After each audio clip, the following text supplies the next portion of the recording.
Not yet. But now it is. Hello, everybody. Hi. Hello. Hello. Welcome. Hey. All right, let me do this right. Hey, everybody. Welcome back to the 10th floor. It's me, Matt. It's cat. Get on out of that waiting room, folks. Leave the spread that Chandra has put out behind, because you've already eaten it all and somebody needs to come clean it up. Mm-hmm. Climb on into that elevator, folks. Green room, people. Clean up your green room. Yes, please clean up after yourselves. Leave the space cleaner than how you left it, especially in a hospital situation. You know, we're in the waiting room here. Other people are going to come through as they're ascending up to the 10th floor and waiting for whatever it is that they're waiting for. Mm-hmm. Test results, paternity, DNA.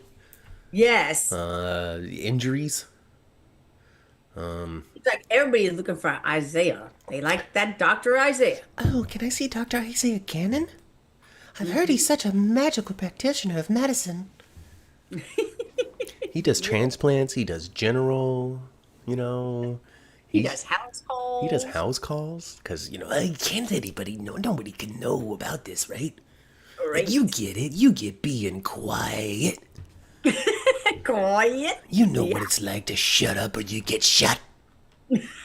I'm saying all this without saying it. Dr. Isaiah Cannon. Yes. Climb on into the elevator, folks. It's not just us.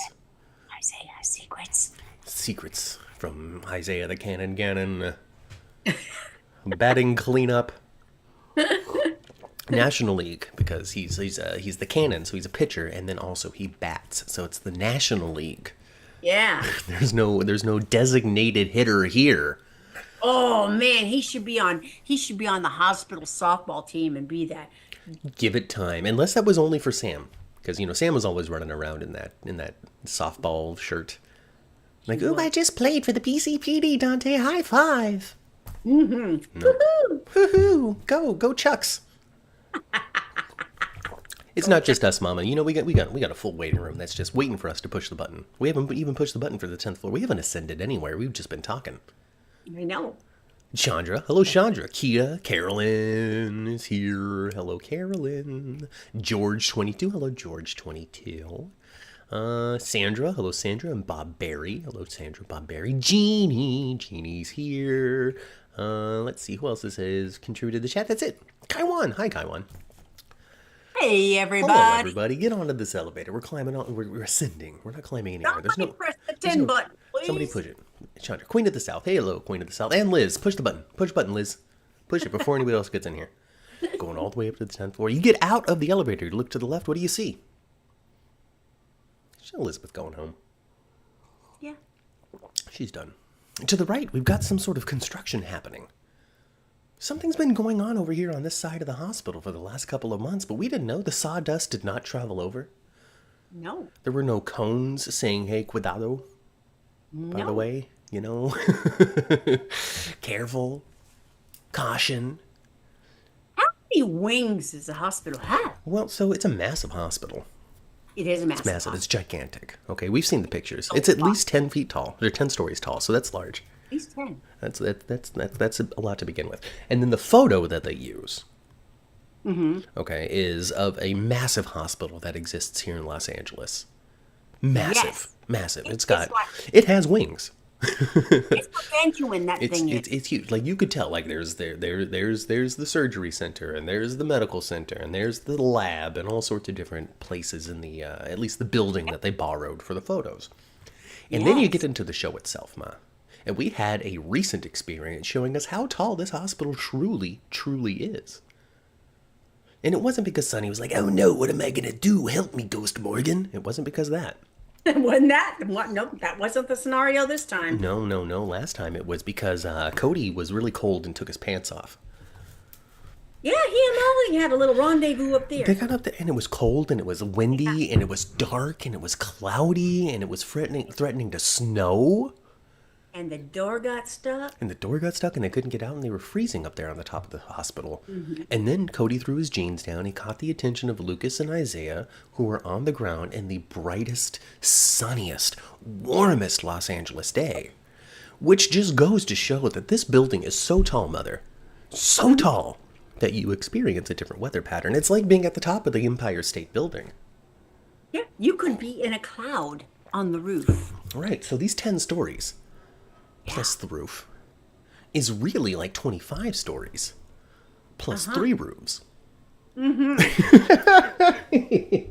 So it's a huge hospital. And that's why we didn't notice all of this construction. They might even have like a full on vegetable garden up there on that roof. There's so much space. I mean, we've only seen that one section of the roof.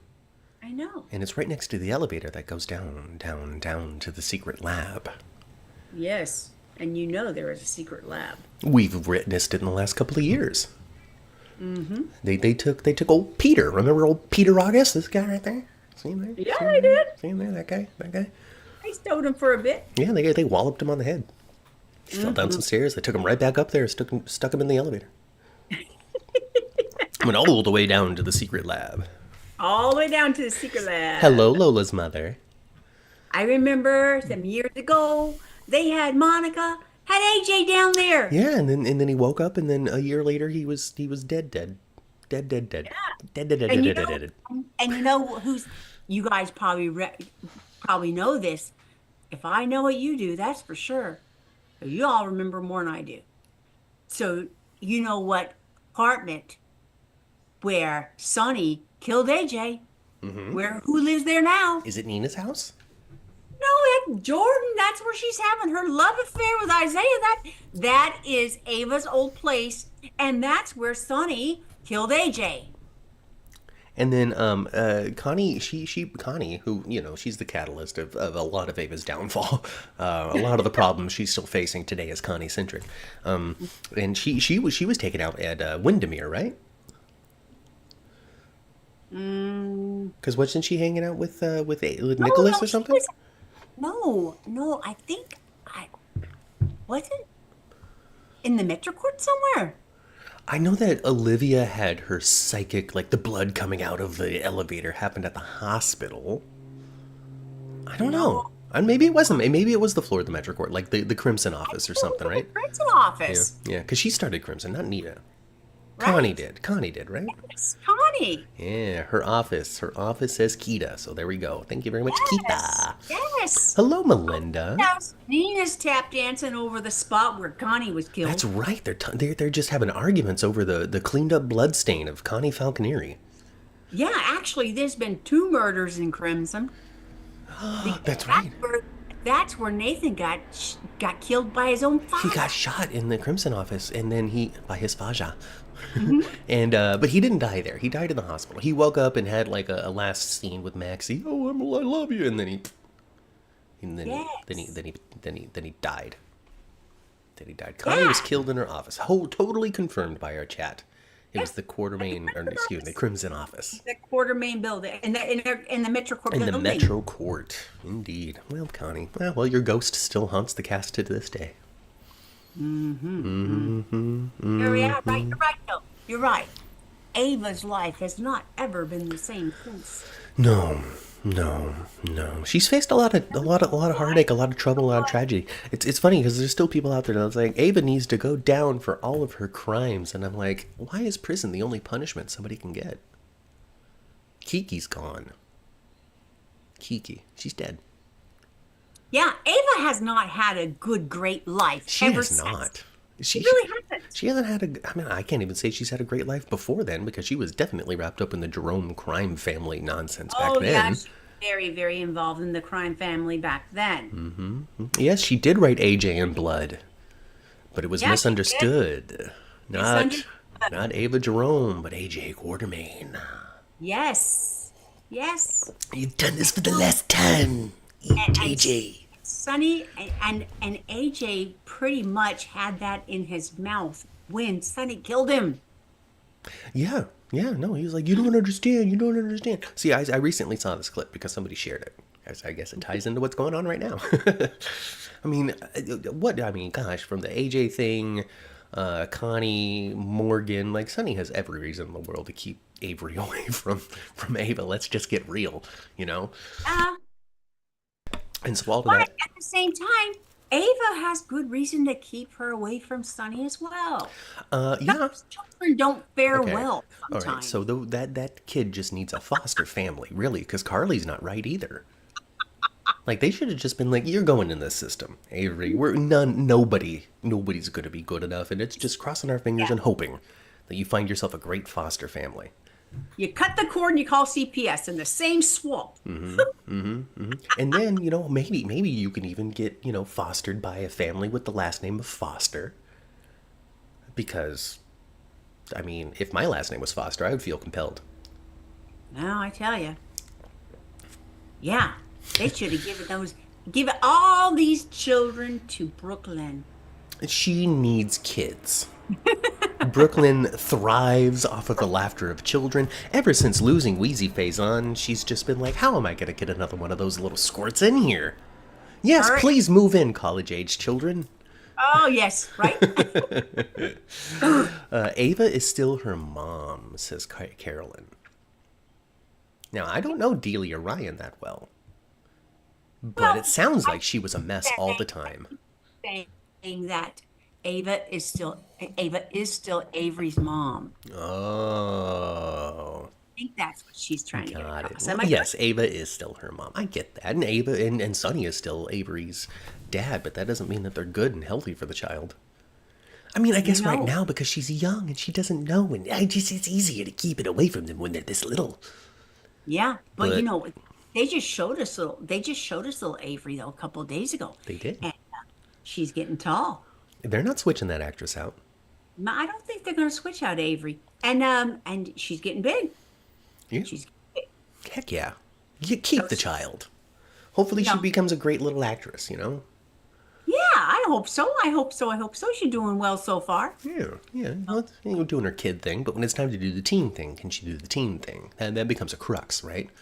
I tell you, I think that's hard for a kid actor to keep their role. That transition time is rough. It's hard for any actor because, like we fall in love with an actor when they look a particular way.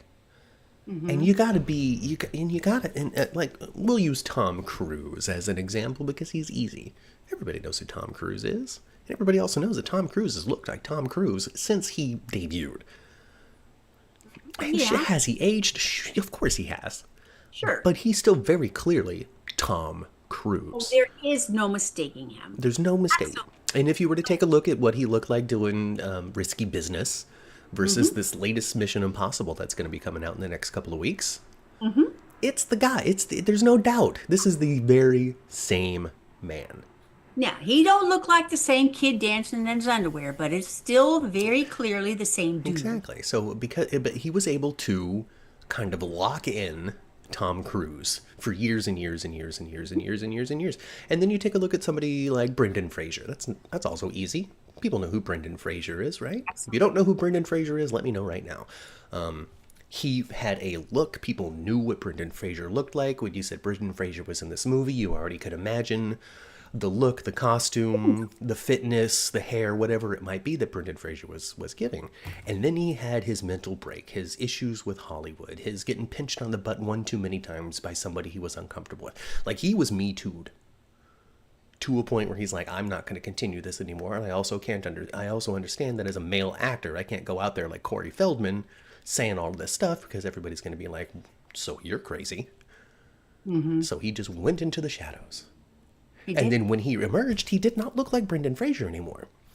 No. And it took a minute for audiences to kind of realign with the Brendan Fraser, and it took a great prominent role and an Oscar and all sorts of stuff to reestablish him after his look change. After he stopped Yes. looking like how everybody knew him and fell in love with him and all of that sort of stuff, he had to have the audiences fall in love with him again. Yeah. Actors have to deal with this all the time. Who was it? Jennifer Grey? Dirty Dancing, right? Oh my gosh. Huge star, changed her look, lost it all. Changing changing her nose just like annihilated her career. Right. Because the look, the presentation, the person that the audiences were like, that's who I like, no longer resembled that anymore. And It that's didn't look it's like important. baby anymore to anybody, and people were pissed about it.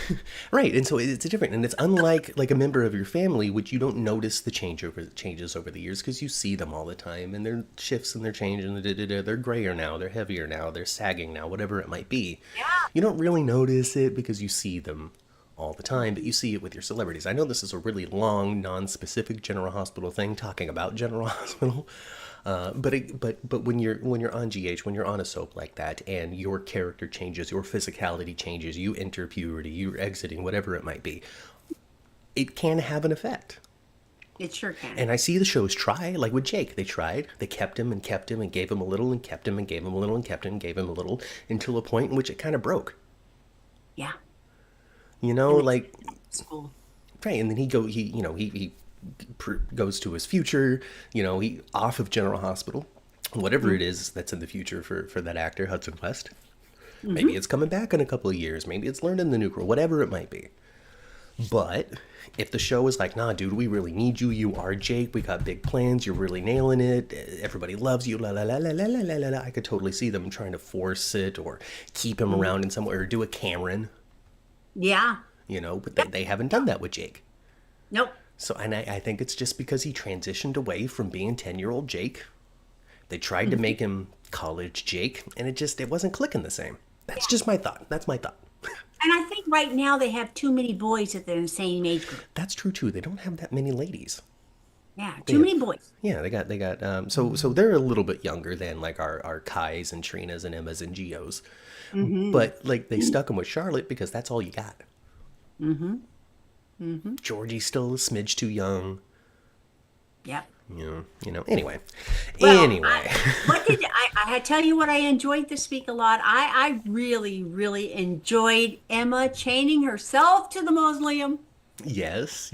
I loved it very much. I loved how excited and Gio was about it. He was just like, there's my girl. Look at my girl. We like each other. Sandra says, just for everybody, to put a pin in what we were just talking about. Sandra says that check out Jennifer Gray's memoir. She gets into the details about the change and of her appearance and the effect that it had and all sorts of stuff. So if you're interested in her journey, if you're a big Jennifer Grey fan, check that out. Check that out. And you know what? If you are Jennifer Grey and you're watching this, and I know you are. Call Frank Valentini. He loves to hire people. Like, he really does. He loves hiring people. He doesn't like to fire people. No. More often than not, if somebody leaves the show, they're not dead. Unless they're like, I'm really not wanting to come back. That's true. And they kill you, and then a couple of months later, your show gets canceled, and you're like, what a mistake. Oh, no. I should not have asked to be killed off. Yeah. We're talking about Brit. I was talking about Brit. Yeah, I thought about Brit at that too, you know. And she made a decision. She was sure of it at the time. She was doing this other thing, and I'm not trying to whittle it down to I don't have a job anymore. Now I need to go back to GH. But I could see it. I could feel it, man. I had a great run on GH. I'm doing this thing with Station 19. Things are opening up. I'm feeling really good about my thing. I see a potential of future, primetime, ABC. What's that going to be next? I'm going to get 2-3 more years out of the show at least. Come on. It's a Grey's Anatomy spinoff. This thing's not going to get canceled. Oh, I was a little too into it. And then you leave the soap and you do the something else, and it's not quite, and you miss, and you wish, and you're like, Kathleen, what are you doing? Oh, Aunt Liesel, oh, I miss you so much. You know what I mean? And then you're like, yeah, I see it all I would love to see Kathleen back on the show. Yeah. The reason I understand it is because I hung out in wrestling for so long, and everybody who does wrestling doesn't want to continue doing wrestling, but they just can't stop. Yeah. I can't explain it any other way, but everybody who I ever worked with at a certain point was like, I am beat up, sore, and tired. I quit. I'm not doing this anymore past my next birthday. And lo and behold, Perry Von Vicious is still out there wrestling on the East Coast. So. It's like that. Yeah, or they do step away, and then a few months later, they're like, I really miss doing this. I really miss the brotherhood, the sisterhood, the familyhood that exists backstage. I miss performing. I miss the adulation. I miss the cheers. I miss the thrill of jumping off the top rope. I don't care that I'm 58. I'm going to keep doing this. Oh, boy. So you said earlier you are really loving the actor that's playing Ezra. I even tweeted it, Ma. I tweeted it, okay? Politician. I think, and I don't remember his name right now, so chat, help me out, because I don't remember anything when I'm actually podcasting. I remember so much more when I'm tweeting. than when I'm podcasting because I get distracted by like wild But hair. yeah, he's a veteran actor, and Yeah, all my jumped children. right into Hey, the Daisy. Ezra. You jumped right into the Ezra overalls. He melded. Okay, so when it comes down to it, GH has a lot of inspiration right now when it comes to like, you're a slimy politician. Like there's a lot to pull from, whether it's other television shows or real life or something like that. I recognize and understand that throughout the history of time, everybody has always thought that their politicians were slimy, but I don't think it's as like No, it's a different level of consciousness now. like before I feel like it was like, oh man, that Nixon, he's a real piece of work. Oh yeah. But now it's like, hey, everybody who's in an elected seat is a real piece of work. Uh, from governors to senators to congressmen to presidents to aides to cabinets to everything. Like Oh, even you're just like there's just no trust. a governor. There's no trust. There's just crossing your fingers and hoping that this crazy ass person is going to make the crazy ass choice that actually helps me. You know? I, I Daniel don't. Cosgrove. Thank you very much, chat. So, Yeah, so we have a lot of inspiration to I pull kind of these slimy characters out of their government seats right now. yes, and I loved Emma chaining herself and having herself a little sit in there. I loved Aunt Tracy showing up and sitting her little fanny right next to her. I loved Gio going, "There's my girl," with all this expressive face. I loved it. When I loved it's it. good stuff. It's great stuff. And my note here is it's a good, strong college story. Is kind of my note about that. It's a strong story. They've done a really good job Yeah. of folding. Because I am a narrative analysizer. Okay, I analysis the narrative, Yep. and for the most part, the narrative is fine. There's some gaps in there you got to fill on your own, but that also makes good entertainment. If they constantly just explain everything out and you're not filling out some of these blanks or these reasons or whatever, it's less engaging. It's just more like being told something rather than being involved in watching it. It's like watching a documentary. Right, and we're not we're looking to be entertained, not educated. Not what did Carly do? It's why, you know. Yes, Anyway, yes. so Volunteer so their little part of their brain. yes, so because of that, on occasion you can tell when somebody's just included to be included because they have because they have dates that they need to hit and this that, and the other thing. But roping the college aged kids in as they have. Here's something that the government is doing wrong. I have a cell phone. I'm right here. My other contemporaries are out there already. Now they're chaining themselves to the mausoleum. Okay, pull out my phone. I'm just going to record this. Totally I natural. I thought Trina was excellent in that scene too. Totally natural. I liked it a lot. I liked it a lot. And then on the other side of that, we got the government being all like, so Kai, you're famous. You're a famous face. And you know what the government really likes using right now? Famous faces. How don't you come out on stage with me? I How about you tell talk about the future of this, that, and the other thing? Give your youthful perspective toward the future of tomorrow, Kai. You can make difference outside of football. Mama got froze. Drew, you did two for a second. But Drew, opportunistic. He's a shyster. He's a terror. He don't give a darn about Kai. He doesn't care about anybody. No. Oh, Drew's a terrible piece of work now, isn't he? He sure is. He sure is. And he's in a great place. I love it. I love it. But to not get too far off of what we started off with, which was you saying that I like Daniel Cosgrove. Yes. Mark Teschner, you've done it again. Okay, I know that this guy isn't like some unknown that you pulled and you're like, wow, this is the future of tomorrow. You know, like some of the other people that you get sometimes.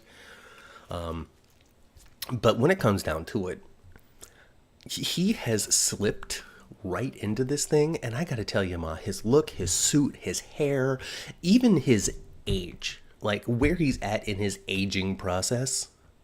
Yes. It's spot on for one of these politicians. He looks like someone who just walked off of C-SPAN. Yes, he's perfect. He's perfect for the role. He's perfect for the role. Hey, And then phone girl. and then he wants to go and try to intimidate Laura too. You can't intimidate Laura. Come on. He's trying. She's the mayor. Try. She's the mayor. Phone girl. Hello, phone girl. Hey, Hi. girl. Hello, phone girl. She says it's not the first time. Oh, okay. So welcome back. Sorry you missed the elevator ride, but we're here hanging out on the 10th floor, just in the hallway, taking up all the space. Yeah. You know how there's nobody there? Not right now. Not right now. Now it's full. Nobody can get by. It's actually like a real hospital. So anyway, he walks off with C-SPAN and on a general hospital. So great job, Daniel Cosgrove. The way that he performs his lines, his sliminess, his exterior and his well-known interior based off of the performance has just been super good. And like I said, I know that Daniel Cosgrove is not new, No. but he's good. He's real good. Good. He's real good. Slipped right in. He slipped right in, and I don't get long term from him. I don't get contract player. I don't get he's going to stick around Port Charles. I get that he's here for this story. He'll be around for a couple of months. He's going to egg Drew on. He'll help Drew with his stuff as they try to become a political duo in the likes of McConkey and Quartermain, I guess. And you know that everything is going to implode on Drew. It's just a matter of time. Everything he's going to fall in on himself hard. Well, I mean, yeah, and it's interesting. It's kind of interesting given the timing of this particular story and the debut of Beyond the Gates. I mentioned it a little bit last week, I think, but this is getting into like, well, Drew's going to be a politician, and now we're getting into how is the public reacting to this rich family and their issues with the politicians around them, which is very Beyond the Gates. Yes, it is. Yes, it is. Yes, it is. Yes, it is. Oh my gosh. Yeah, but I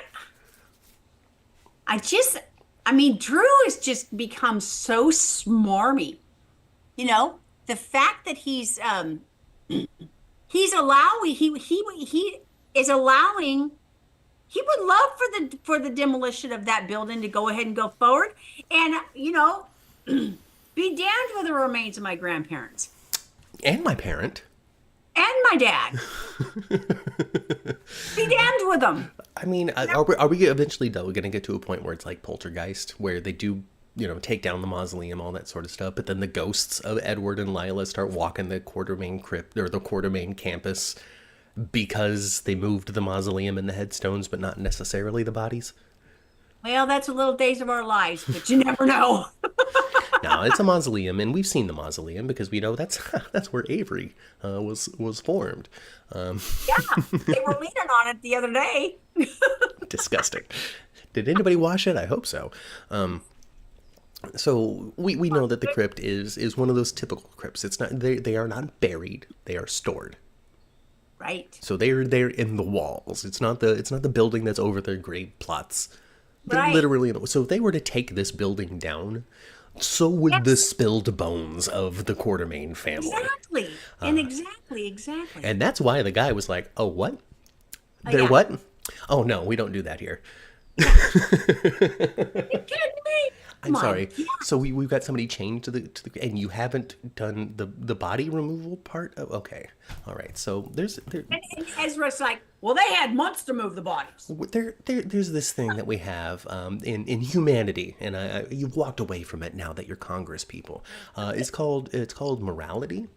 And morally, what we don't do is demolish a building that is the final resting place of people while they are still in it. So I'm going to go home, and you guys are going to figure this out. My gosh. Yeah. He's earning his new nickname of Killer Kane. He's earning it. Oh, my goodness. Oh, goodness gracious. And then I also really enjoy Tracy being like, he's not a Quartermain.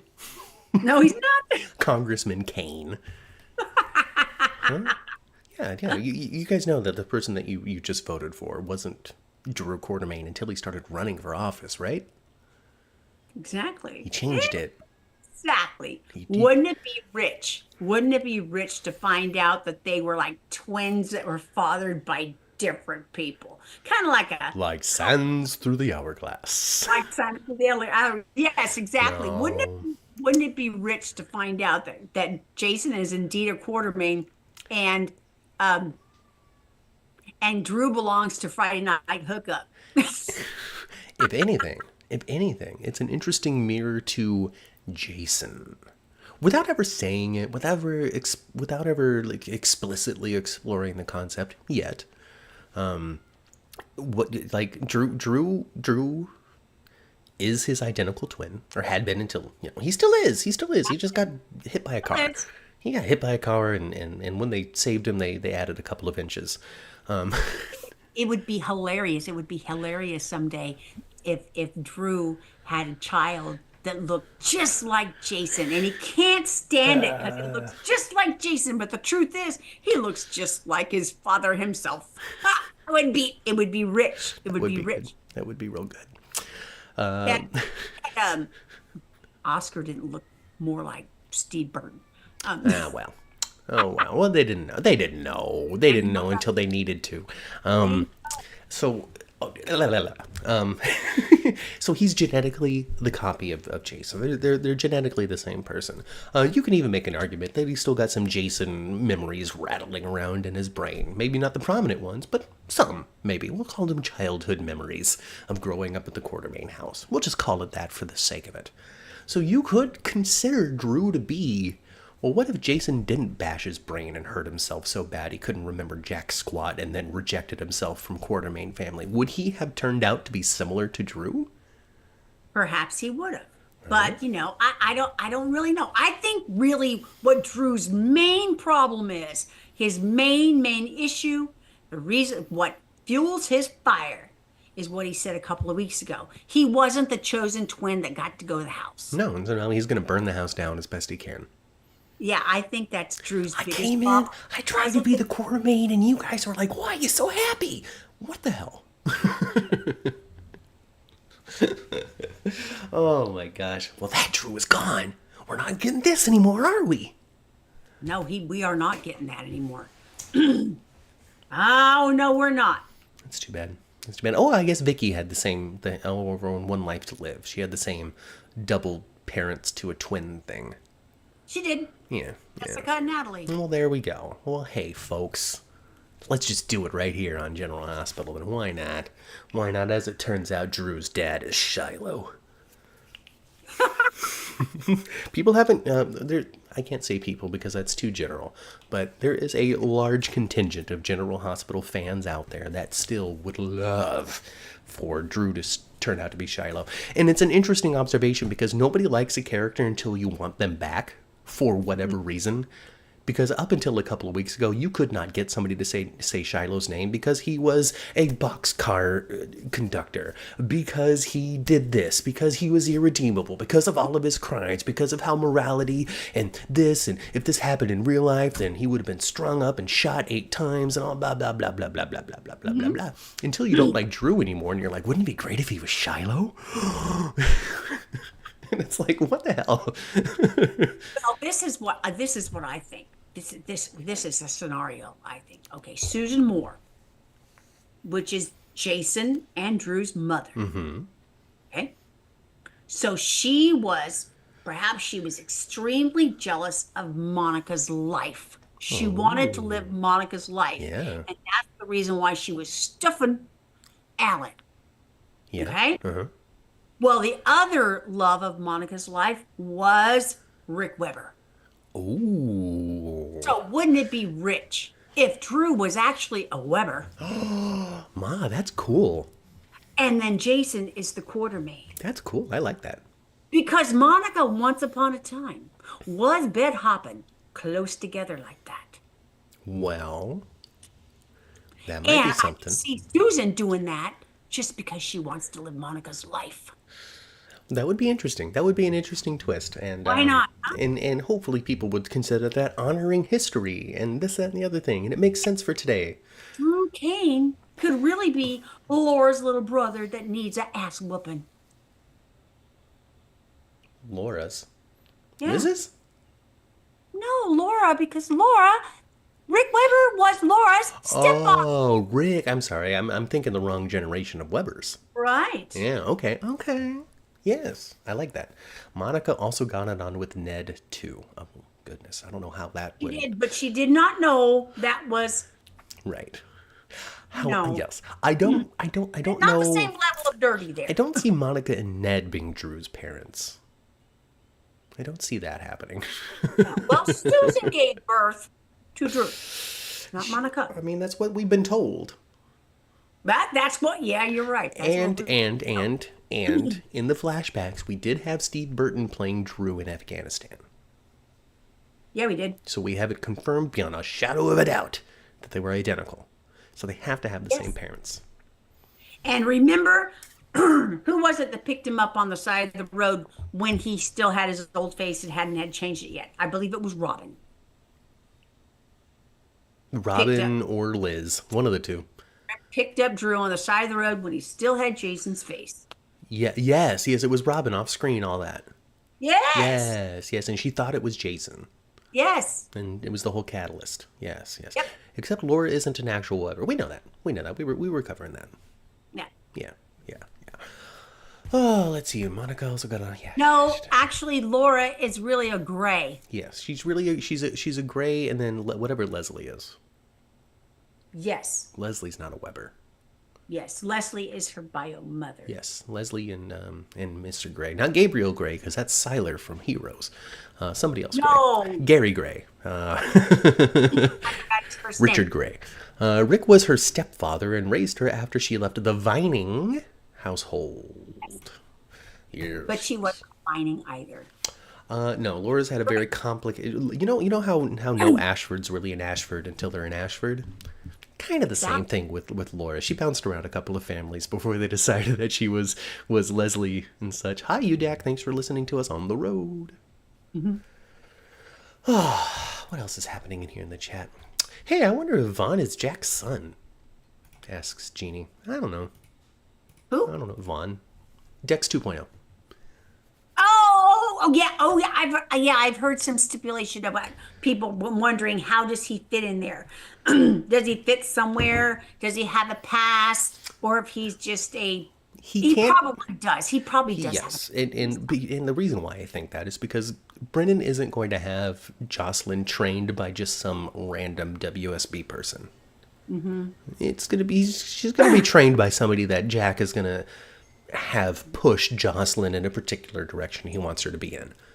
I don't think we see the whole roadmap of what Jeff wants. No, and I'm hopeful that we keep sprinkling Valentin in because I'm desperate for my Hannibal Lecter on this show, and like desperate, and for him because like I don't because his conversation with Anna, where she's like, "You were great, and then you just suddenly just totally fell off, bro." And he's like, "Well, I did it for you. I kind of blew up my criminal enterprises for you." Like Pikeman, and I let myself get wrapped in and all that. And it was for you, darling. It was for you. Yep. And so I just wonder if... I'll make a bad decision for Valentin a hot minute. And so now I wonder if we're going to continue to maybe have little breaths and moments of that. Well, I did this for you, and here's how I'm going to continue to help. Here's how I can help you frame this. Here's how I can give you an insight in how Brennan operates for you to be able to try to position yourself in front of him. I would hope. I would like it. Do that. James Patrick Stewart. Watch his P's and Q's. Brennan better watch his P's because Jason wants to hurt him. Well, so what we've definitely given Brennan over the last couple of weeks is some enemies. Yeah. And they're enemies, and here's the key thing, folks. A great way to establish your good guy in a tough world versus your bad guy pretending to do good is who his enemies are. So if Ms. Wu came out and surfaced and was like, we got to get rid of this Brennan guy, that's one thing. For Jason, and for Valentin, and for Anna, and to Carly to a degree when she learns a little bit more, these are our heroes on the show. And so if you're positioning him to be against our heroes on the show, then he's the bad guy. So he's up to something. He is up to something. He does. He got himself an agenda that we don't know about yet. I Totally. think he has some true feelings for Carly. Mm-hmm. I think he's got some, other than just a physical response. Mm-hmm. I think he has some true feelings for Carly, and I think those feelings have snuck up on him, and that wasn't his intention. Yes. Yes, yes. Wanted to care about Carly. I think that he saw Carolee as fun to start off with. Because their banter was fun. The whole kidnapping thing and the way she reacted to, well, it was just zip ties. She's like, okay, there's somebody, this is somebody who's interesting. Mm-hmm. Mm-hmm. And that interesting grew and that interesting grew until a point where he's like, oh, I actually do enjoy this person. Like, genuinely enjoy this person. But I've also started these About things. her when I shouldn't be thinking about her. But I've also started all of these plans that I can't pull back now. What am I going to do? What am I going to do with my sinister plans while I actually care for this woman? Daisy contributes, the actor behind Brennan. Somebody, Chris McKenna, I think is the name. Yes. Said that Carly's the love of Brennan's life. Wow. Well, at least he's the love of the life that we've known him to have. That's awfully late in life to find the love of your life. Unless she's just that damn special. That dang special. That dang No, those special. Spencer women, they got something. Really, you can't give up on a Spencer woman. You can't. You can't. Not yourself a Spencer woman. And even the women that get wrapped up in the Spencer life, you can't get rid of them either. When you're in love with Elizabeth, you're in love with her forever. Evidently, And you she are. ain't a Spencer. She's just been really close to the family for a long time. Very long time. Super long. Long so time. so long that Lucky and Liz didn't even need a real catalyst. They just kind of fell right back into it. I mean, she'd been around. She'd been flying around the Spencers for so long that she's had an opportunity to be Laura's niece and her daughter-in-law. Well, she's got a Spencer kid Yes, she does. and Aiden. And here's the thing, folks. I really think that they might be recasting Aiden again. You think so? I do. I think that we're going to be facing a new Aiden recast one more time. And the reason why is because we just don't see this guy. We just don't see him. And there's no true or real reason to not. On top of that, there's no true or real reason to. But also at the same time, I feel like if they were feeling a little bit more enthusiastic, they would be including him more on this Liz and Lucky journey because he is their child. Yes. He is their, it's not Jake, it's not Cameron. This is Aiden. This is Lucky and Liz's kid, and he's playing no part in this. So I just get the feeling that they are opening the possibility to finding somebody. I don't want to say that's better or a more of a right fit or anything like that, but somebody that the audience will go, oh, okay, as soon as he walks on screen. Yep, he's got to have. That's not what happened. No, It's that's not what happened. it's tough. It's really I can put myself in their shoes and feel so bad over it because I can see what they are trying to do. They had a great Aiden, but he just wasn't old enough, experienced enough, whatever it is, to bring out what it is that they intended for this Right. story. That's the only reason I can think of to replace that kid, Right, is because he wasn't going to bring it in the way that they wanted him to. right. I could, there's still time to bake. There's life experience you need, or an empathy that you have for the world, or whatever it is that contributes to your readiness for something like that. I'm not going to say skill, talent, or anything. I'm just say readiness. So I don't think he was there, and so they opted to get somebody a little more older, experienced, been through a little bit more life, can relate to what it is that this character's going through, and it just flopped. Yeah, because there was when Laura and Luke were on the run and their sidekick was Lucky. It was magic. It was adventure. It was magic, and Lucky was right there, his little 10-year-old self. Yeah. That was really, really good. It would be hard to catch that again. Mm-hmm. I loved the flashbacks from 25 years ago. I absolutely loved it. It is so good for us older, long-time viewers that remember those scenes so well. And also for somebody who didn't experience it, for them to understand the importance of what we're doing here. And whatever Rebecca Herbst is drinking, I need y'all to send me at least 20 gallons of that stuff. My God, that girl does not, okay, Rebecca Herbst does not look like she's had any of this done. Mm-hmm. She does not. Yeah. Yeah. Yeah. Oh, yeah, I understand. I get it. He I looks get it. so good. Now, Jonathan Jackson, yes, he looks very, of course, that's Jonathan Jackson. He's a baby faced actor now in his 40s. Oh, yeah. But he was a baby face then. I just absolutely love the flashbacks. That's Love it. also why Enzo, whatever his last name was, as Aiden worked so well as their kid too, because these two actors have been frozen in time for so long that if you give them a 25-year-old son, it's like, well, so you had this kid when you were 3? you know? So it's Enzo DeAngelis. It sucks. I did like that kid. I thought he was handling it for the 14-year-old drama that they were giving him, but they want to give him older stuff. I get it. But I do think that we're going to be getting a new Aiden before whatever his role in this plot is supposed to be really takes off. Or does he really have one? We don't really know.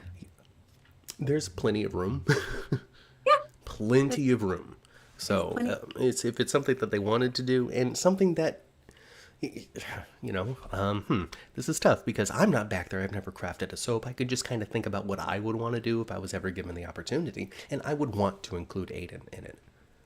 And I thought the scene at Charlie's and Lucky closing up the place and having the same music and all that, I just adored it.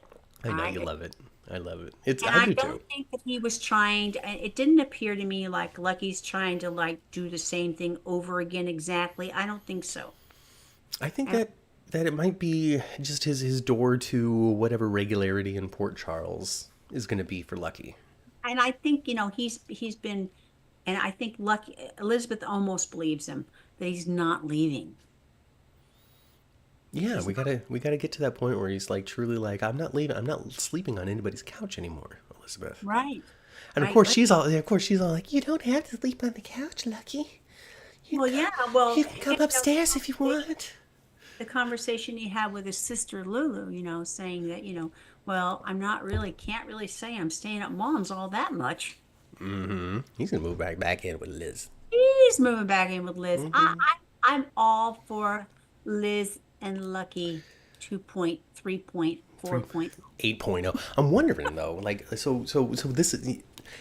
They wrote it down. They said, all right, we're getting Jonathan Jackson back. Of course, we're going to rekindle Lucky and Liz. How can we not? It's going to be great. Little Jeannie Francis things. We're going to bring back Lulu. We're going to include him. Here's the thing, though. Jonathan Jackson ain't around that much. So I'm curious as to know what it is that they're planning on doing. You don't rehire Lucky and Jonathan Jackson with no plan. Their plan is, okay, Lucky and Liz again. But now what? I'm curious. What's next? Next week we get a lot of hand wringing and worrying in the hospital is what we get next week, right? Probably. Here's the question, Ma. Here it is. Here it is, folks. And maybe the chat already knows. We knew that old Rick Lansing. Mm-hmm. Rick, what's his name? Rick Hurst. Yep.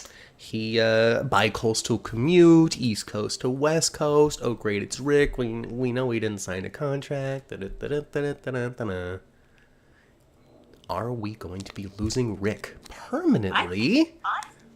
I think the accident is fatal. So here's the thing. Here's the tough part. All right. First of all, what a great return. What a great character. He's been super fun. We knew that it wasn't going to be forever. Is the value in Christina kills Rick? Fallout with the family. Christina stuff, Alexis stuff, everything stuff. Her breaking down and realizing, oh my God, I really am crazy, aren't I? I'm literally insane. I have no control over my mental faculties. Is that direction, or do we just severely injure Rick and send him away so we still have him available for the future? Well, that would be the smart thing to do because that guy's golden. Right? He really is. I That don't. guy's golden. I He slipped back into being slimy old Rick Lansing like he never left. just the. Like he never had to grow out his hair, okay? He just like he slid right back in. He would I so enjoyed Rick back on the show. I think he's fabulous with Ava. They're just so rottenly good for each other. Mhm. Um, but boy, there's a lot that they can do. There's a ton they could do with Rick not making it. It's just it's like when we were measuring what was going to happen with Oscar, right? Is he going to have a miraculous 11th hour miracle, or is he going to pass away? And at the time we talked about it in depth. We weighed each option and decided there was far more dramatic narrative tension and value in him passing away versus him sticking around. I feel And I that way. think we might be facing the same thing. And this is when you really come into when a writer says, "Oh, we took that character out for the story." Hmm. And there's a lot of people that are like, "Well, what story? They can have a story with this person in it." This is what they mean. Yes. We have to make this major swing that pushes 8 characters in 8 in different directions because of this one event. We had to sacrifice how much we like Rick, and the reason why it works is because of how much we like him. And If yes. it was Dev, nobody would care. But since it's Rick, it matters. Yes. And it matters to so many people. And it's and I think the timing for an Alexis Rick truce is perfect for his demise. And there's that too, because he made major waves with Alexis. And they have been. They since Christmas. Hanging the thing together. Oh, great. Now they're just going to kind of needle each other, but it's not going to be direct antagonism. Yeah. And then, like, Elizabeth doesn't want him, but she doesn't reject him. No, I think Elizabeth would be happy and fine if Rick could just join her on the friend team. Yeah, just hang out, have a good time, and stop trying to sleep with me, please. Yeah. You know? Yeah, and quit trying to needle Lucky. Like these little things. If you would just let go of that, things would be wonderful, dude. We always got along. We still do. I think that's why Elizabeth took the paperwork over to Ava's house was to do some favor for Rick because she Right. actually likes him as a human being.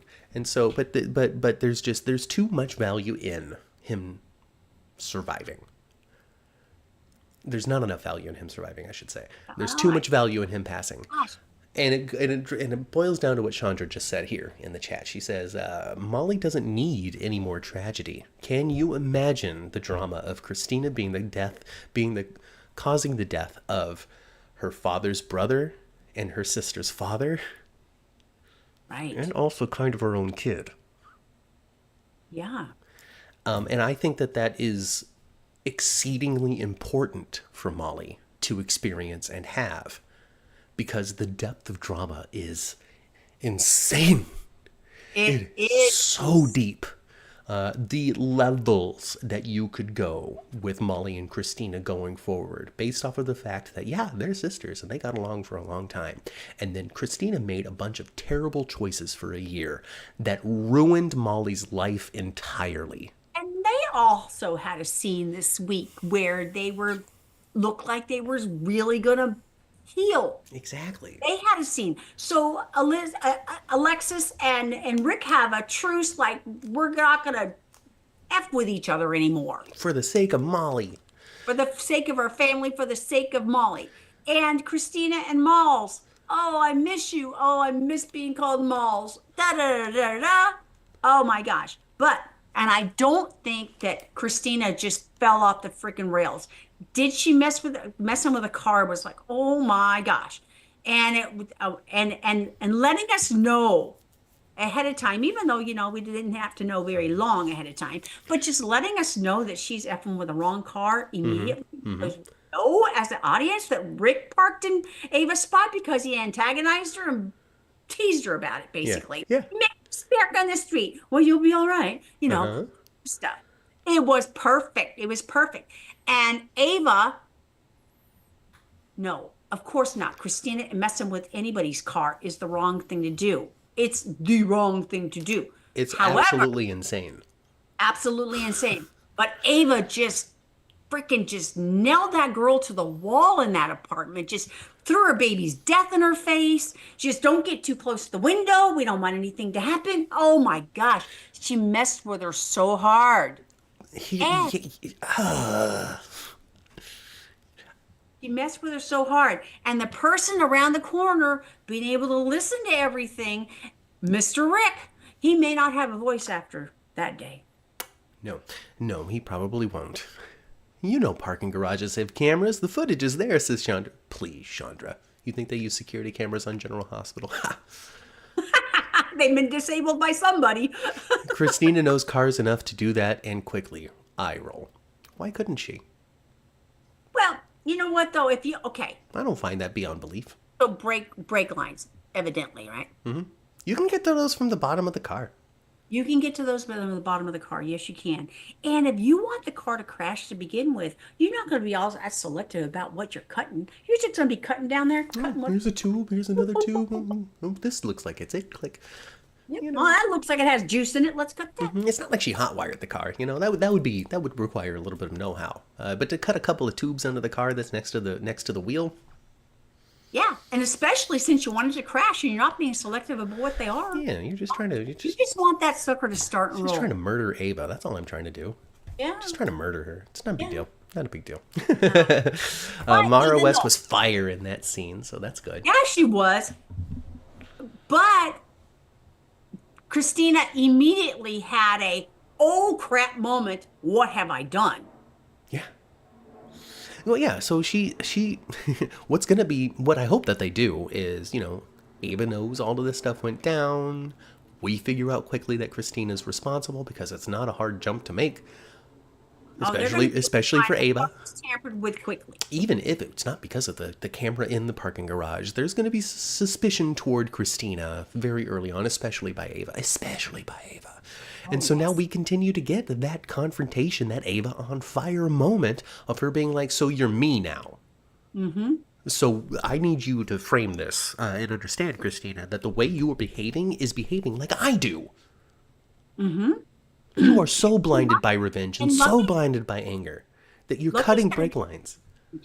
Yeah, because he was kind of behind it all, right? Well, he was kind Because of he was talking to Christina at Charlie's right before she took off with being all so like, he's sort of like, like I wouldn't be surprised if he like was behind Christina in the car or something. Like he shows up. I wouldn't be surprised. surprised either. So we'll see, because that could be because they've made sure that they established a bit of rapport between Lucky and Christina, and you got to use that in some way, and it's likely pointing toward his involvement in this particular thing. Because right Elizabeth's now, in the car. actually working for her. He's working for her. Elizabeth's in the car. Sure, he doesn't get along with Rick, but it's also very. I will say the compliment that I can give to kind of the quiet story that Lucky is in. I expected something louder, but he's in a quiet story. What they've really done well, though, is kind of capture that when they were younger energy. Like a lot of what's fueling their emotions and decisions is what went on between the three of these people when they were younger. Yes. And because of that, though, it's not current and it's not heated and it's not real. It's just momentum from previous emotions and experiences. So to get nerdy, that puts Lucky in a weird position too, whereas, yeah, I don't really like this guy, but he's also not really a threat, and I don't want him to be dead. I just wanted him to not talk to Elizabeth the way that he did. Oh my gosh. And also, this puts Christina in exactly the same scenario that Ava was in when she sabotaged the van without intending for Morgan to get in it. That's the exact thing. Yes. It's exactly, it's not the exact same scenario, but it sort of is. Oh, it's very similar. Has now messed with a vehicle with the wrong person in it, just like Ava.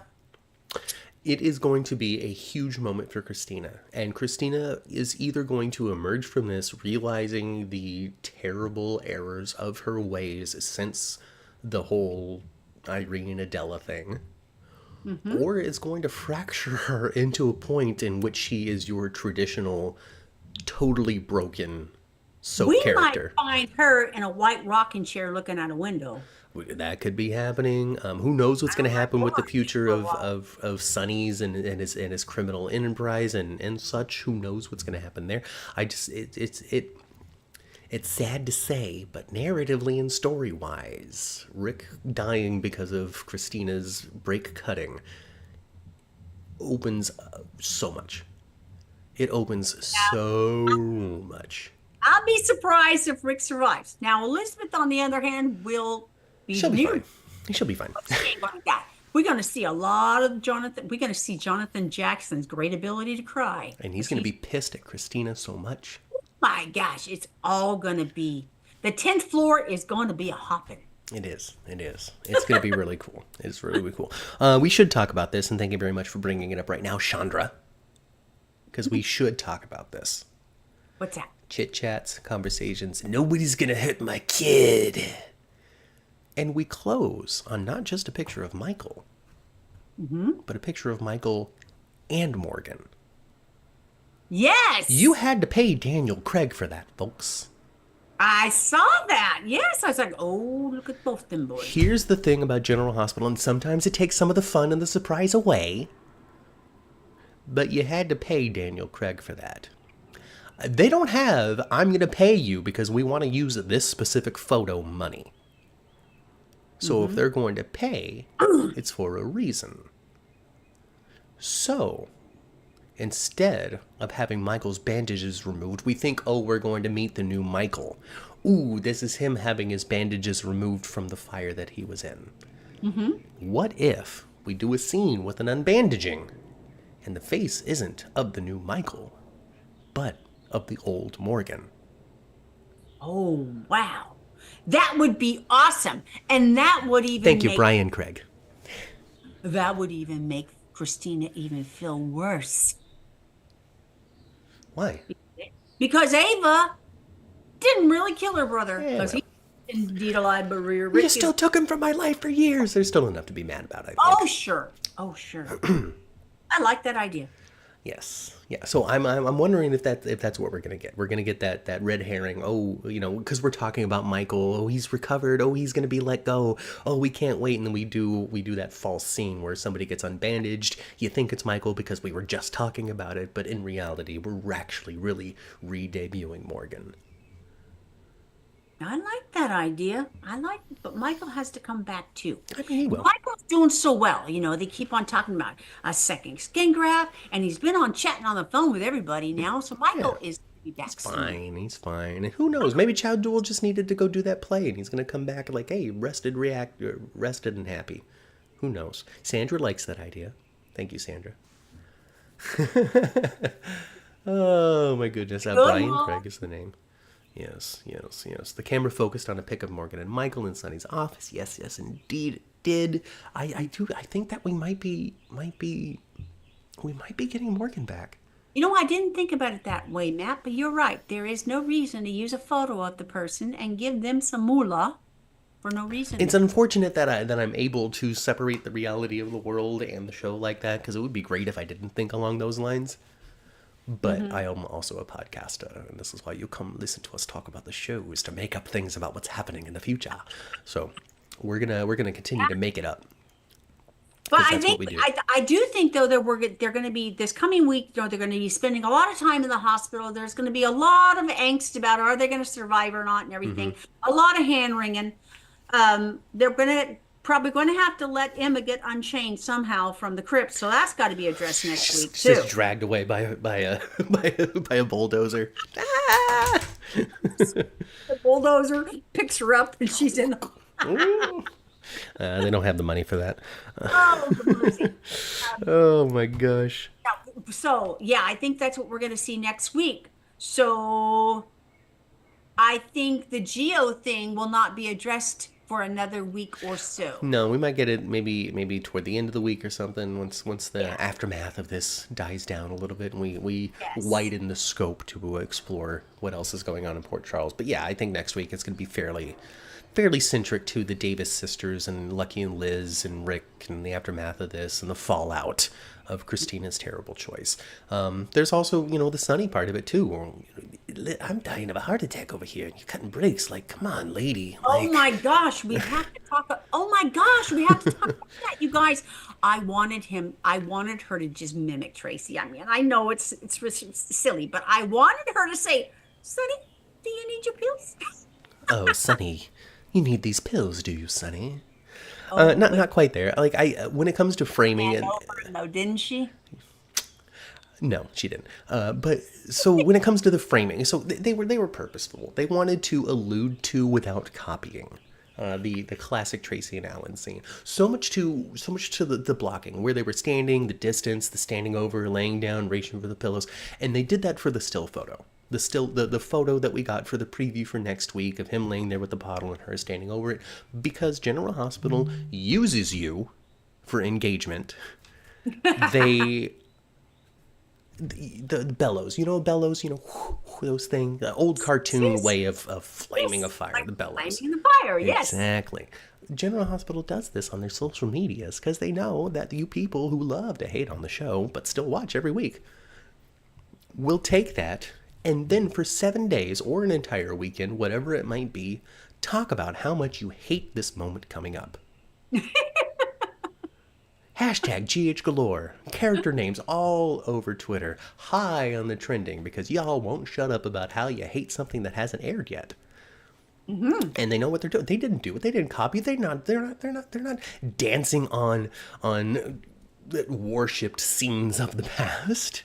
They alluded to it for a moment to get you guys to talk about it, and then did something almost entirely different. You need your pills? Yes, but I'm not giving you money until you give me my kid. Okay, well then you're just going to die, Sonny, because I'm going to walk away with the kid, and then I'll find somebody else to give me money. Just die. Yeah. Christina shows up. Nobody showed up before. Nobody showed up before. At the end of that thing before with Edward and Tracy was, well, I was testing you, girl, and you failed. Yeah. So it's different. It wasn't the same thing. It just alluded to. It had a familiar flavor. 100%. But no, it wasn't a complete reenactment. It didn't resolve the same way. It wasn't even extended. They didn't go to a commercial break while he was laying there. Nope. No, they just went, oh, you need your pills. Boom, Christina comes in. Yep. Pretty much, right? So, what are you doing? Oh, I've never seen him like this. He just collapsed. He just fell. And Sonny can't speak yet. Right. So she's just trying to get out of there. He's dumb as a rock, though, when it comes to that stuff. Dad, we need to get you to the hospital. Call Dr. Gannon. Oh, come on. He is... We've seen it, though. Haven't we seen it? We've seen it in real life, right? Sure. Like, listen, you gotta go to a doctor. You're gonna... I don't need a doctor. Yeah, they're just gonna send me home anyway. And they're just gonna send me home anyway, or Sonny's excuse of...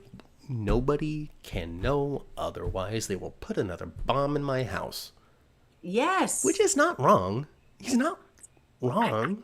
I think we got a surprise coming for the bomb in the house. I'm starting to think it's not Sidwell.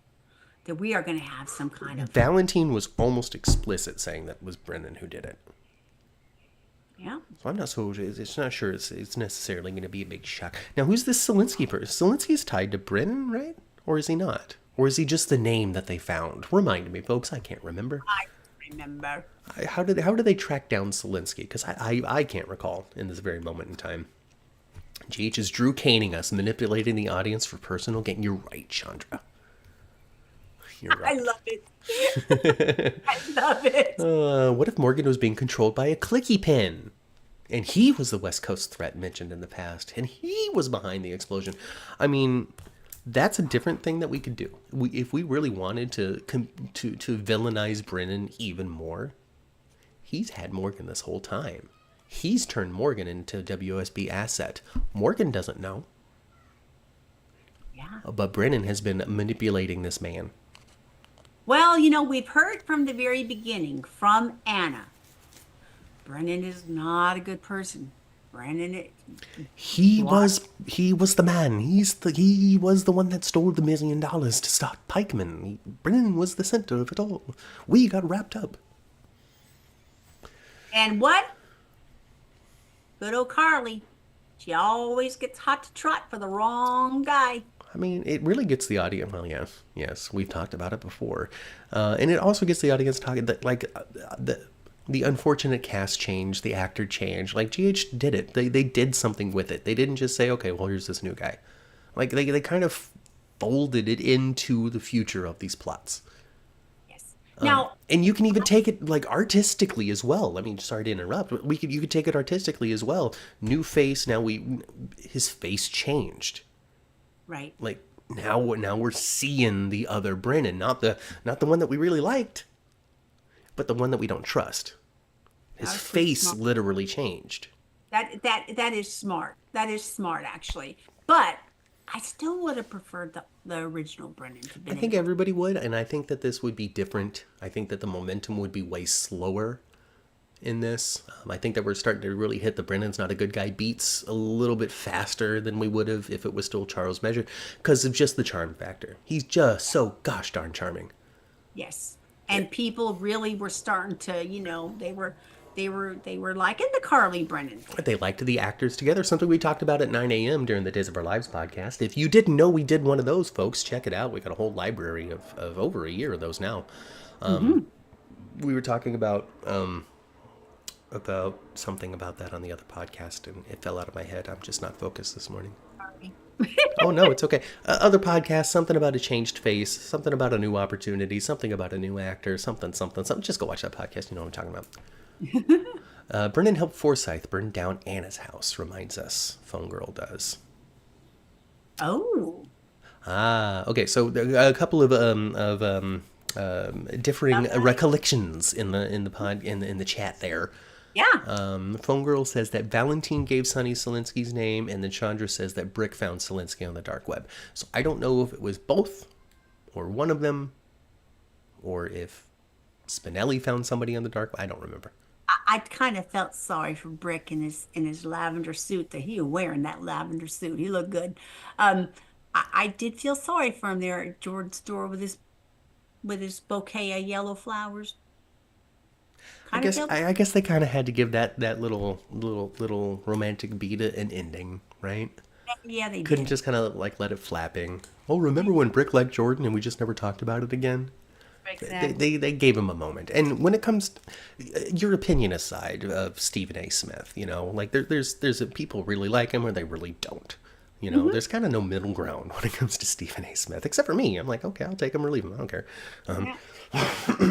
But people who like sports and like and listen to his commentary, they're either like really into it or they're like, what a crackpot loud man. Like, shut up, you know?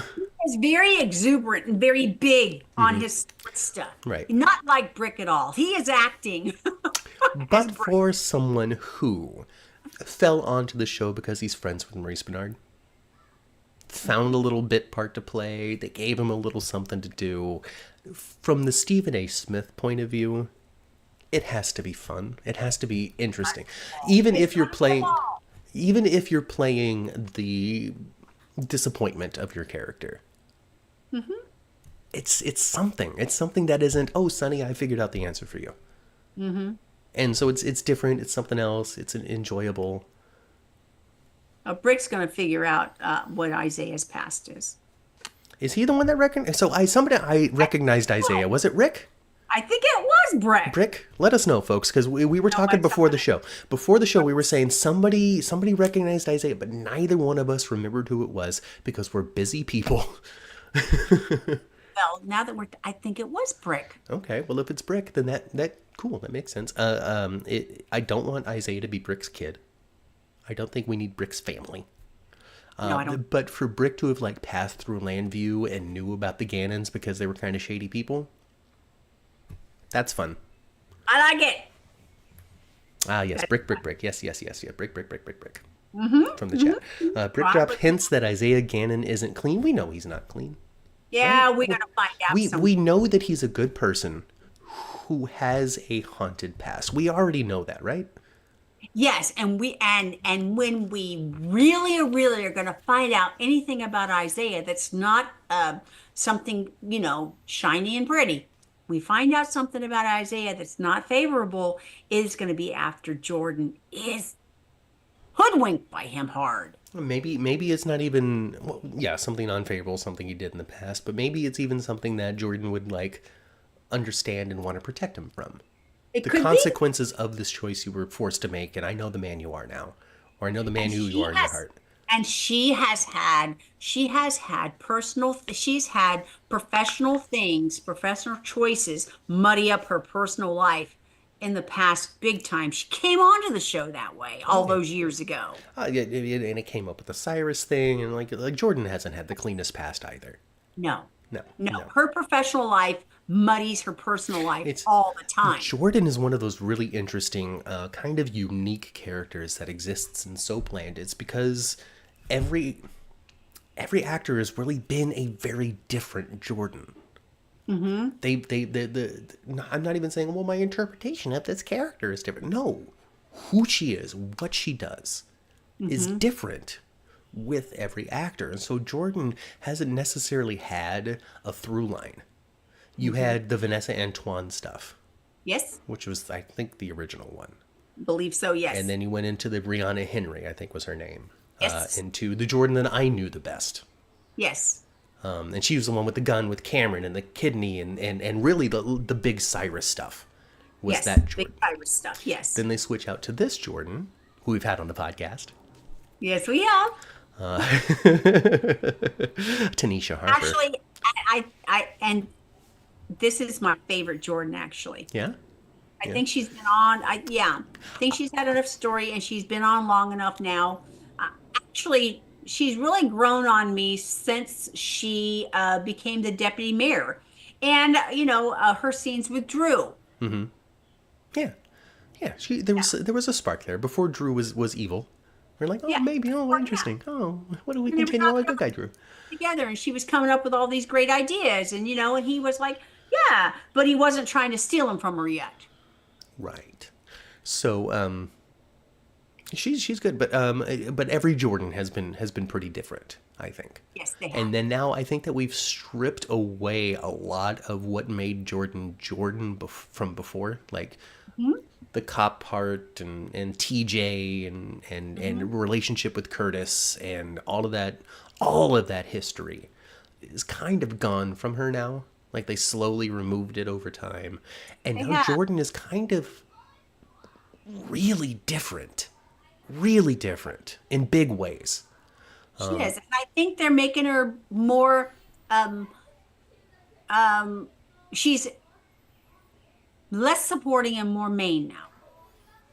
Yeah, yeah. I would say that. And just what they cover, the ground that they cover with the character, and what she wants from life, and also kind of how old she is has Right. changed as well. Like she's younger now.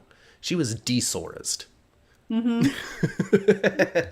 Especially with like the scenes that we analyzed a couple of weeks ago with Isaiah, and I don't have anything in the fridge, and he's gonna cook, and then they go bone. It's very young. Yeah, it's like she never took care of anybody named TJ. And Exactly. I'm just living my late 20s life, right? Yeah, I'm not getting that anymore. I don't know. And it's easy, and I think it's easier to morph her that way with no TJ on the scene.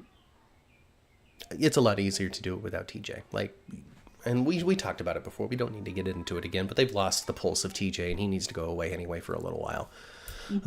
Chandra says a tornado warning just got issued. She's going to the basement. One went through her area 2 weeks ago, so she's going to take cover. Goodbye for now, Chandra. Stay safe, and don't forget to bring a couple of snacks with you. Oh, girl. Hopefully it blows by or doesn't land or is only a I don't know. I live with somebody who grew up in Texas, so they understand like tornadoes and the different power and what's a whirlwind versus an F2 or whatever and all that sort of stuff. I Yeah. don't, because I didn't grow up there. But I hope that it's just a little windstorm. It doesn't turn out to be anything. Yes. That's my hope. Find safety, Chandra. Yes. Doing the right thing. Absolutely. And then catch the end of this later. And hopefully we see you for the Beyond the Gates podcast at 1:30, and the warning is gone, and you can continue to hang out with us then. Phone Girl loves Jordan's friendship with Anna. I do too. See? Look at that. I do too. I do too. And yeah, I love too. I love that Jordan's sitting there and Ezra trying to influence her, and she wasn't having it. I'm uninfluenceable, Ezra. She was not having it I need at you to all. understand. You know this Esplanade thing that Drew has kind of baked? I came up with that, just so you Yeah. know. So you can't really twist my arm into something that's been my idea to begin with. Yeah, So she was where's my not money? having it. She's like, get the Ezra out of here. Get the Ezra out.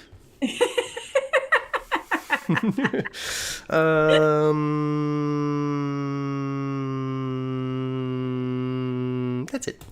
We're gonna open a voodoo cardiac wing next week.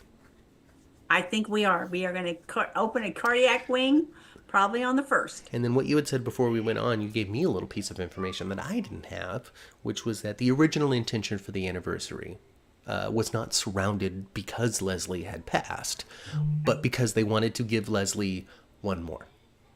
Yes, that was their intent. Their intent, their hope when they were writing this episode was that Leslie Charleston could come for even, like the last time we saw her, a couple of lines sitting in a chair. They wanted to have Leslie on when they have their anniversary show and when they have the cardiac wing. That was going to happen hopefully with her there.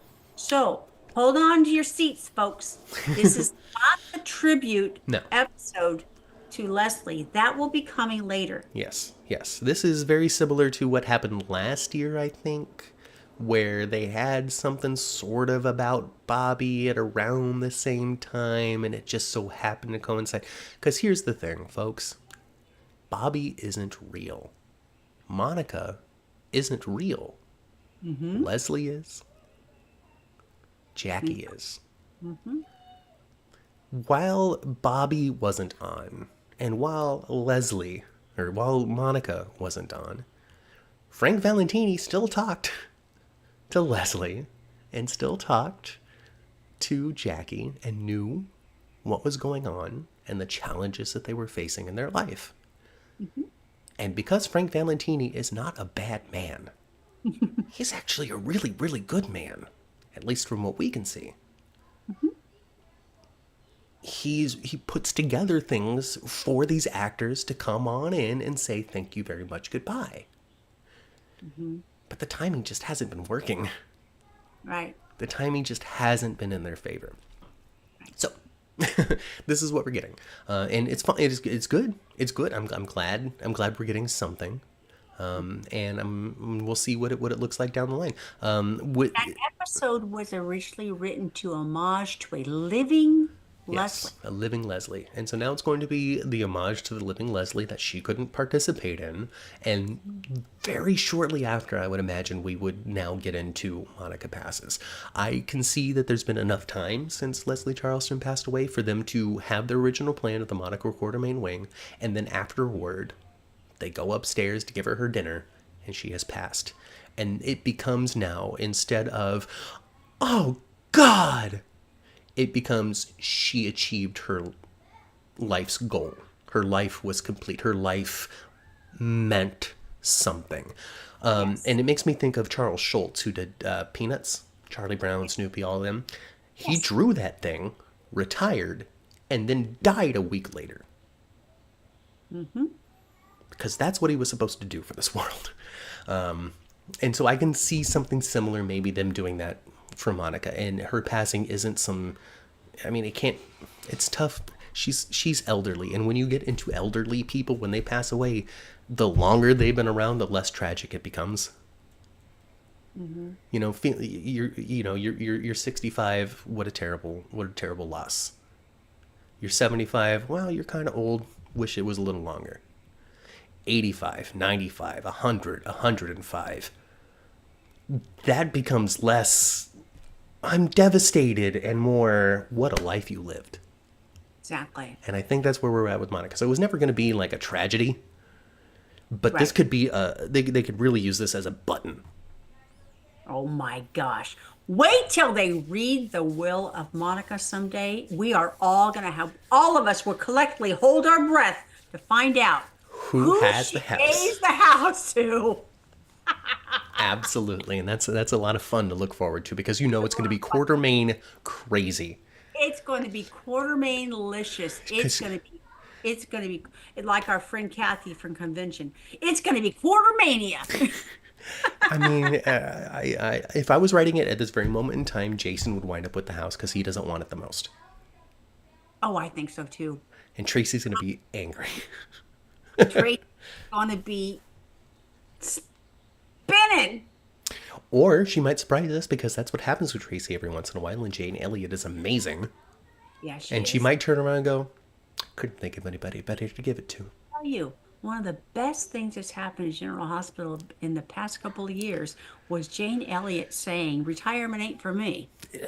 That's something we also talked about before, right? In the other podcast, you know, you're done, and then you're like, well, but I'm not done. Oh, we Exactly. talked about it in this one. No, it was the last one. We talked about Britain the last one. We didn't talk about it in this one. I don't know. That all blends together. But in days, we mentioned, sometimes you leave and then you're like, oh, God, though, I shouldn't have. I miss it so much. And then you try to find your way back. Yeah. And boy, and you know what? As soon as they found out that Jane wanted to come back, they started writing. They did. They did. They're like, They oh, started great. Okay. writing. Let's keep her engaged. Let's keep her interested. Let's keep her happy. Let's keep her not wanting to leave. Gosh. And the fact that Jane's return really just has revitalized the Quartermain house. And Oh, yeah. I miss the Quartermain antics. I was like, man, oh man, that big old mausoleum. I like the whole house was like a mausoleum there for a while. It really was. It really was. So, yeah, it Now was it's necessary. active and full of life. It was necessary, and with the villainization of Drew, we now have a bad Quartermain as well for people to continue to buck up against. So it did good. They did. It's interesting because the Quartermains are a mainstay, but they're so required to have inter-family conflict that if it's not there, then the Quartermains lose a lot of their value on the show. Sure. And it was before, like, the people were complaining before that they tried to write the Quartermains off in the 90s or something. They lost their money. Lilas Pickles. It was a great time for them to just cut the family. And they didn't. And they didn't. Because somebody came in and they said, no, there's still value here. And they ramped it up back then. Same thing with these guys. I think that Elizabeth Cordy, has a lot of love for the Quartermains. I think so too. And so she's made sure that while she is steering the ship along with whatever his name is, Chris Van Etten, now that I say that out loud, it just makes me think about how good these two head writers really are together. Especially if you take a look at just the crypt stuff. And I know that not everybody loves it, because Drew's in it. But if you take specifically a look at the crypt stuff, it is a masterful blending of our established characters and families that we've been following for decades, and also these new people.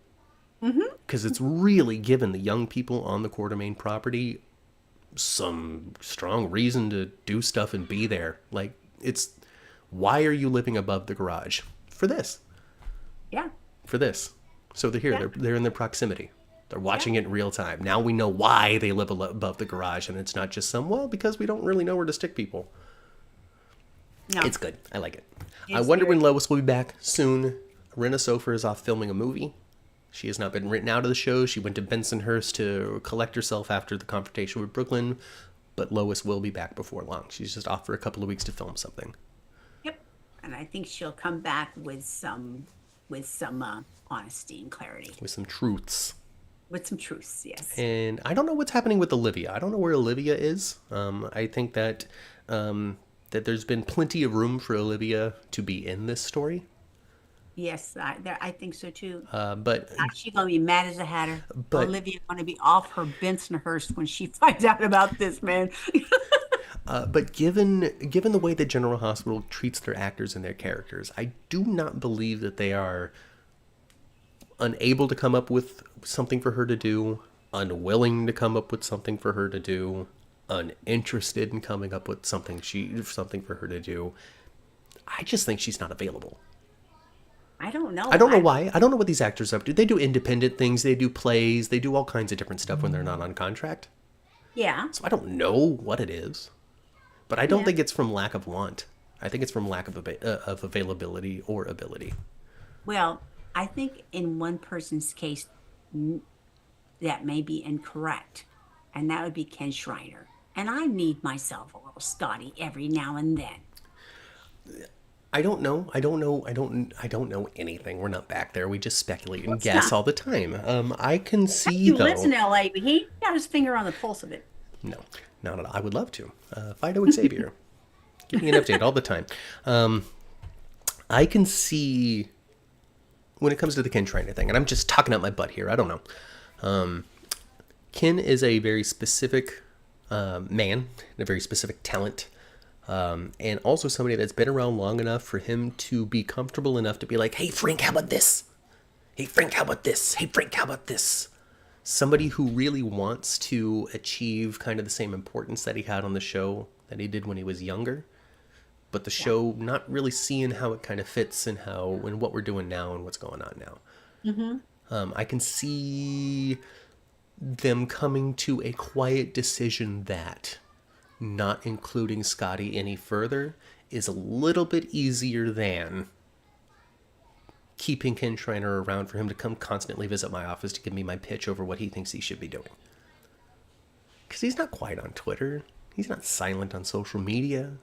No, he's not. So just imagine that in a more in a setting that he's more invested in seeing succeed in a way that he wants to. It could be a little challenging, and it just might be a little easier at some point for somebody who is not getting what it is they're supposed to be doing for the show anymore to just kind of give them a little bit of space and absence.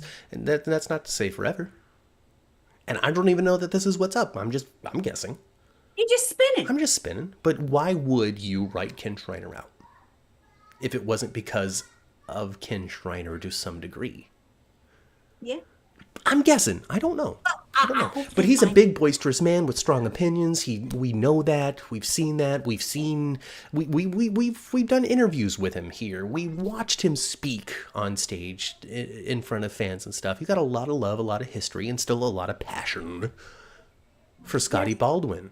And he was like, I don't know what they're doing on this show. He's chasing ambulances. He used to be a more, in the center of the law, and Lee Baldwin and da-da-da-da. But now he's just chasing some quarters. Like, even he's like, I don't like what they have me do. Yeah. Blatantly, So I can see maybe we just came to the end of our professional relationship for now. Maybe. Maybe. Because it's not like, you can find something for Scotty to do. But is Ken Schreiner going to be happy doing it? Is he going to be quiet about it while he's there? I don't know. Yeah. I don't know. I'm not trying to talk smack. I'm just talking. Just talking. Ken Schreiner, I love you, man. Come on back. All right, that's it. We're going to go. We're going to get on the elevator. We're doing this an hour and a half. We got to take a break before we come back at 1:30 for Beyond the Gates Unlocked. Yep. So that's it. Get back onto the elevator, folks. Go back down to the first floor. Go to your cars in the parking garage. It's safe. It's fun. Tune your radios to previous episodes of the 10th floor, which you can find on all of your favorite podcasting platforms. If you can't find it on your favorite podcasting platform, reach out to us on Twitter at 10th floor GH, and I will send you in the right direction. While you're there, give us a follow as well as our other social media accounts, 10th floor podcast, 10th floor GH. Just do a search and you will find us. Give us a follow, give us a like, give us a comment, all of that. If you enjoyed this video, like it. If you didn't like the video, like it anyway.